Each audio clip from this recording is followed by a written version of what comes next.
Good evening to all of you.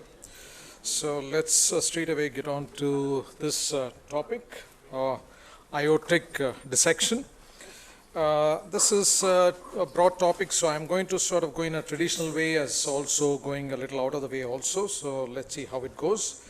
Now the definition, it's a very simple one. It is defined as the separation of the layers within the aortic wall, and then it is characterized by tears in the intimal layer, and this is the one which propagates the dissection, which either goes proximally or distally, and this is due to the blood entering into the intima media space. So this is just the description of what dissection is about. Now, when you look at the aorta itself, you need to know the aortic anatomy. You had a wonderful lecture from the earlier speaker, explaining about the various parts of the aorta. And this again is, when you look at the dissection, you have to look at the length and sort of the course of the aorta, which is not straight and which sort of goes around. And then you also have to look at the aortic root, which is more bulbous. Then it has got a waist, and then it goes up and forms the ascending aorta, and then as it goes towards the arch, you have the arch vessels, and then you have the arch, last of the arch vessels, and after that you have the isthmus. And this is the point where you need to know that where the type B arises, because this is the point where the arch of the aorta and the ascending aorta, which is more mobile, sort of comes into contact with the more fixed, rigid descending thoracic aorta, and this is the point where the type B arises. So just a brief sort of look at the anatomy, and then the look at the various measurements. And this is an animation just to show you how the actual dissection is when it forms a separate sort of plane where the blood courses through. Now you have these images. These are images of how the aorta looks like. So you have a very angry aorta on one side, and then the opened aorta on the other side, and you see the dissection which is formed with a thrombus inside. Now, how is aortic dissection classified? So we have this age-old classification which has been there for a long time. You have the DeBakey and the Stanford. So you have the DeBakey type 1, you have involvement of the ascending as well as the descending, including the arch, and then you have the type 2 which confines itself to the ascending aorta, and then the type 3 which starts at the isthmus. And then you have the Stanford which combines the first 1 and 2 of DeBakey, and then you have the type A which is the type 3, and then DeBakey again has a 3A and 3B above and below the diaphragm. Now, why is it important to look at the dissection types? So this is important because in terms of mortality and in terms of presentation as to how the patient sort of courses as the disease appears. So this is from the registry, from the International Registry for Acute Aortic Dissection. So they have looked at patients over 17 years, and this shows that the red line up is the type A, which has got higher mortality. It sort of plateaus down a little bit as the years go by. And then you have the type B, which has got lower mortality, but which sort of increases as the years go by. So this is gives you an idea as to why it is important to classify type A and type B, and our job is to identify based on the presentation. Now let's take the first patient. So typically when any patient comes with aortic dissection, so the first thing we do is look at the history. So this is a classic presentation of a hypertensive. You have a male with back pain and have high blood pressures, and the transthoracic echo is the first line of imaging, and sometimes the imaging is good, and then you're able to make out the dissection plane. You'll see the flap over there and the cavity there, the arrow pointing towards it. And then you see lower down, you can put on color and see whether the color is also going into the cavity. So this is the approach you would be taking. And then also you can look at the length at the point where the dissection starts. So that is in the long axis, and then in the short axis you can actually try to localize where it is. So it's here, you see that it is confined more to the posterior side. So this is sort of an information which you can gather by transthoracic, but this is not a great sort of imaging tool, so we need to sort of go beyond it. And again, in transthoracic, you can look at the arch of the aorta, you can look at the abdominal aorta also to some extent, but no, you will not be successful many a times. But what the transthoracic can provide you is about the status of the LV function, and then also to look at the aortic regurgitation and also to the mechanism. So beyond that, we have to look at it. So this is where TE comes. So why is TE so important? So it is highly accurate in terms of looking at the sensitivity and specificity. So in terms of the tears, it is almost anywhere about 79 to 80% to 100% in terms of trying to localize the tears. And also in terms of the accuracy of diagnosis, it is high sensitivity, somewhere around the 90s and close to 100. And then you also have this very high negative predictive accuracy. So that is why the T is sort of a tool which can be used immediately whenever there's a high degree of suspicion. T also provides you a very accurate way of identifying whether there's aortic regurgitation, also to look at the mechanism. So this is almost 100% sensitivity. Then T is the only tool that can be used in the perioperative and the post-operative phase. You cannot get a CT and MRI into the post-op ward. And the reason why you have such good images is that it has got very high spatial resolution. So that is because of the close proximity of the structures, and you have a very high frequency transducer which gives you very good images. And then there is an unimpeded view. So unlike in the transthoracic, which we have the intercostal space, the bones and the lungs coming in the way. Now, what are the issues associated? Not in favor of T, so you have the usual T contraindications where we have to make sure that we don't get into trouble by putting it in the wrong person with the wrong problems. It is semi-invasive, so that is another one. And equipment availability with the T probe, and you need to have some sort of operator skill. And then, of course, sedation is important, especially when doing these patients. We don't want to have the BP going up drastically during the time of the intubation. And it's not also ideal for long-term monitoring, where you need to have accurate measurements to see whether how the patient is progressing, where CT scores in a much better way. Now, what are we looking at in T? If we are looking at how to, first and foremost, is to classify the dissection. Is it a type A or type B? And then what is the proximal extent of the dissection flap, especially when it is type A? And site of entry or tears, more than one. And presence of pericardial effusion, tamponade. And also to look at aortic regurgitation and the aortic valve, again in type A. And then the coronary involvements in type A, looking at arch branches, looking at the abdominal branches, looking at LV function, and also any other associated findings. So this is how you'd be looking to use the T. So let's go to another patient. And this is a patient who had come here 2 months back, so 8 months pregnant, back pain, hypertensive, diagnosed to have aortic dissection outside, and then viable pregnancy, and referred here, hemodynamically stable, and T was done. So let's sort of run through how one can do a T in such a patient. So usually the recommended view is the long axis and then the short axis. So this is roughly around 110 degrees plus minus and 50 degrees plus minus. So you see at the image which is at the top, you see that there is a dissection flap.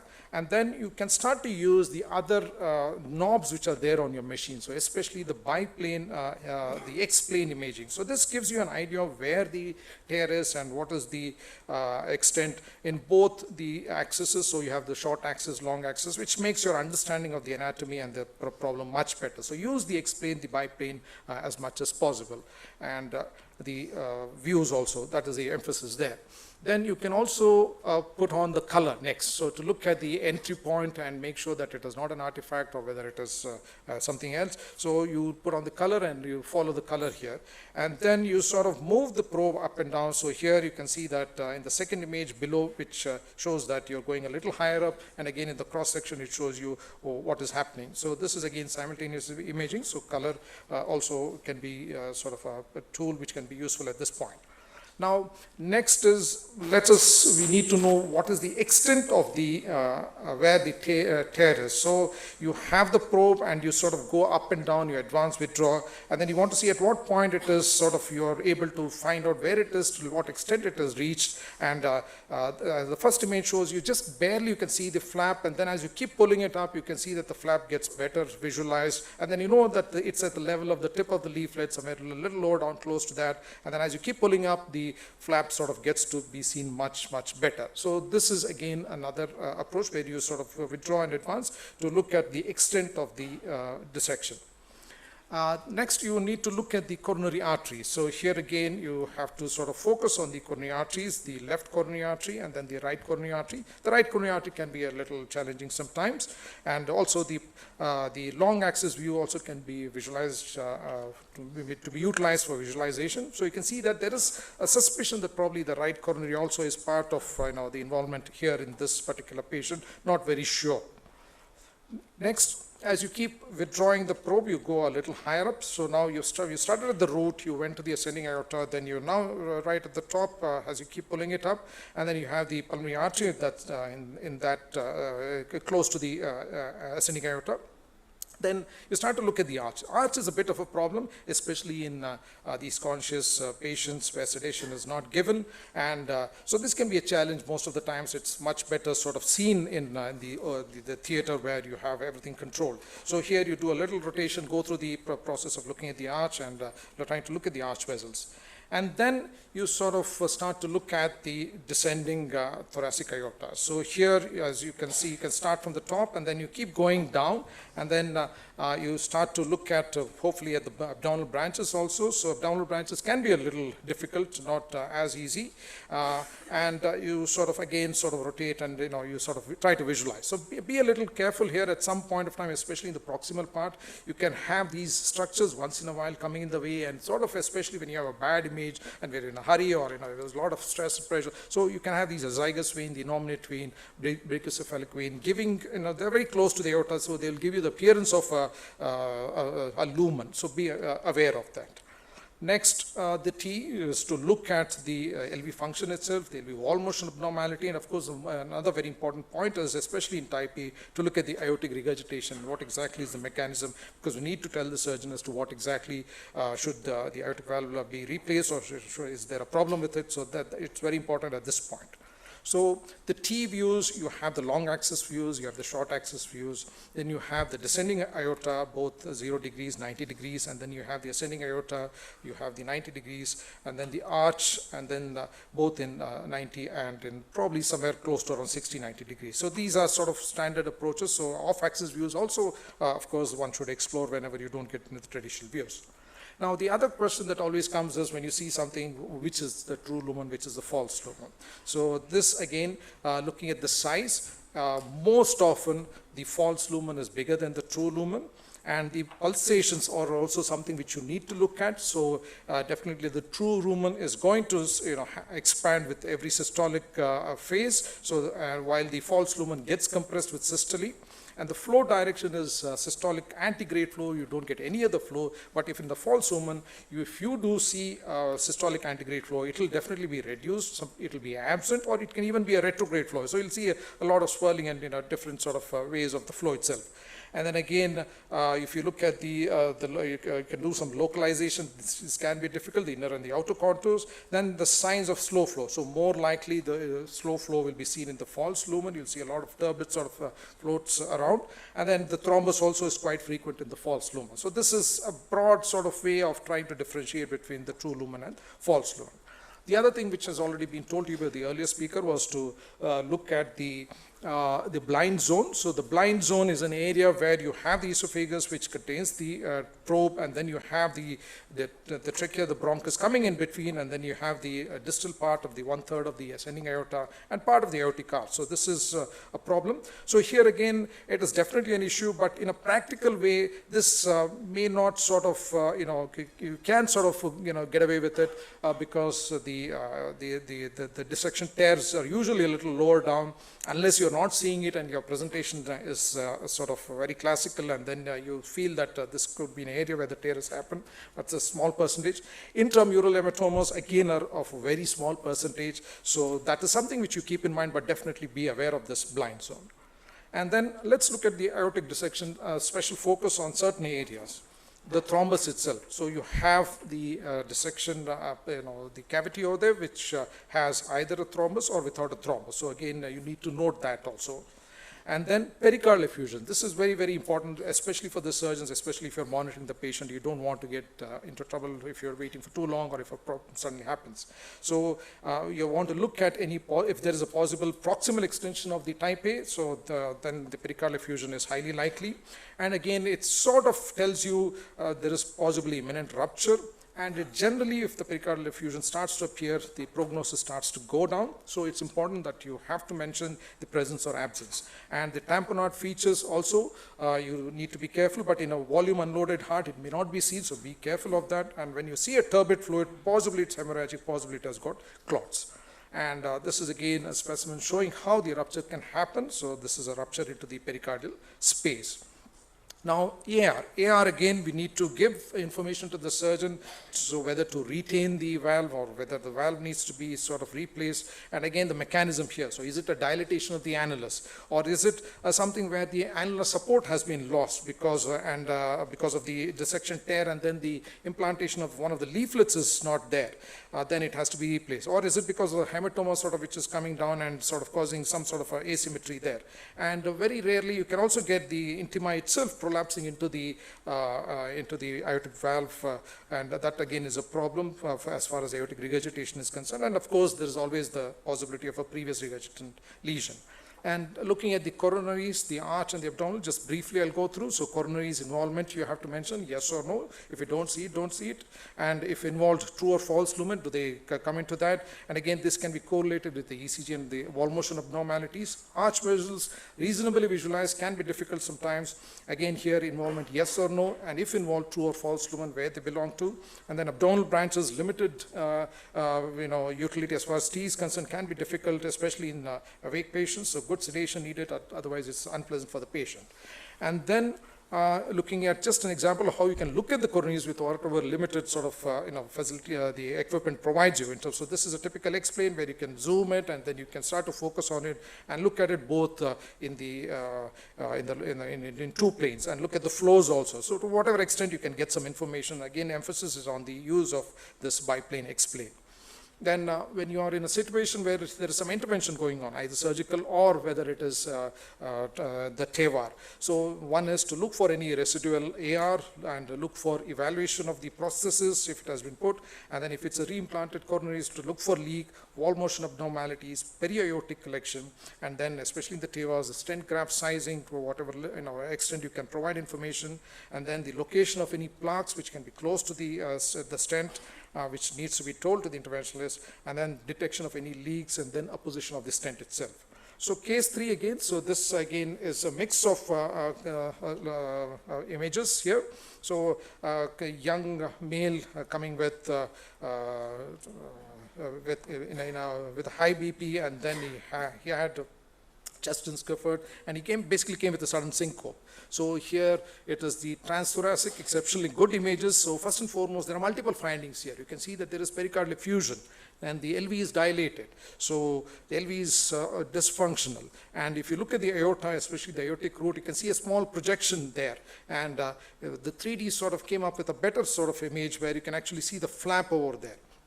And then when you go to the short axis, you see a little thickening of the aortic wall. So this again tells you that this is an intramural hematoma. So this is like adding a problem one after the other. And then again, you can localize where the intramural hematoma is. And then this patient had 2 machines, so this I've taken images from both of them. So the arch was not involved, and then you can see that there is aortic regurgitation, and then you can look at the abdominal aorta also. Now, patient went for MRI, and then the MRI added one more issue to it. So there was an aneurysm also, which we said was dilatation. So now this patient has got aortic aneurysm, a dissection flap, and then there is also the pericardial effusion, and then you have this intramural hematoma. So this patient underwent surgery, and this is the on table, just a few brief images of looking at the mechanism of the AR here on table. And the surgeon also came out with another additional finding. In addition to that, there was an aortic ulcer also. Just a few more minutes, please. And so this is something which you don't find, but it's like a textbook. You have everything in this particular patient, but had a happy ending. Then the last case is again here, another patient for aortic dissection here. So the ascending aorta is good, no problems here. And then you have a descending aorta, the descending thoracic aorta shows that there is dissection over there, and you can see both the true lumen and the false lumen. And what was unusual in this patient was that there was a large pericardial, the pleural effusion was there. And this showed that there was, the CT done showed that there was a proximal descending thoracic aorta aneurysm, and this was the cause for it. So whenever you see a pleural effusion, you see pericardial effusion most of the times, but pleural effusion can occur once in a while, and especially in type B. But you have to be careful that you don't sort of confuse it with other conditions also. So it can be seen in anemia, it can be seen in hypoproteinemia. The effusion can also happen due to other causes like inflammation and due to the increased the aortic leak also. So these are a combination of things, but you have to keep this in mind. So prognosis is not good. So in conclusion, so when you are doing a patient with aortic dissection, so we need to look at the presentation. Is it a type A or type B? Identify the features which favor dissection, and look for any associated complications. And start with transthoracic, and this is a T conference, so the focus is on T. And there have been reports of 3D being useful, and even to some extent contrast. Be careful of artifacts. This is again something which one has to be aware, and also consider other imaging modalities. So here, if you look at the three main imaging modalities, you'll find that the ultrasound, that is the TT and T, it is got a lot of 2 pluses and a bit of 3 pluses. And what is really sort of interesting is that it is something which can be used in the intraoperative. That is the major advantage of T. And as far as CT is concerned, you have this problem where the aortic regurgitation cannot be assessed by it, and you have this radiation exposure, and MRI has got a mix of both. And just lastly, looking at the sensitivity and specificity, so you have T, you have very high sensitivity of 98 and the specificity of 95. You have these variations from 92 to 97. CT has got a great sensitivity of 100, and you have the MRI also very close to it. So this, in summary, is how one can look at aortic dissection, especially when it comes to the T itself. Thank you for your kind attention.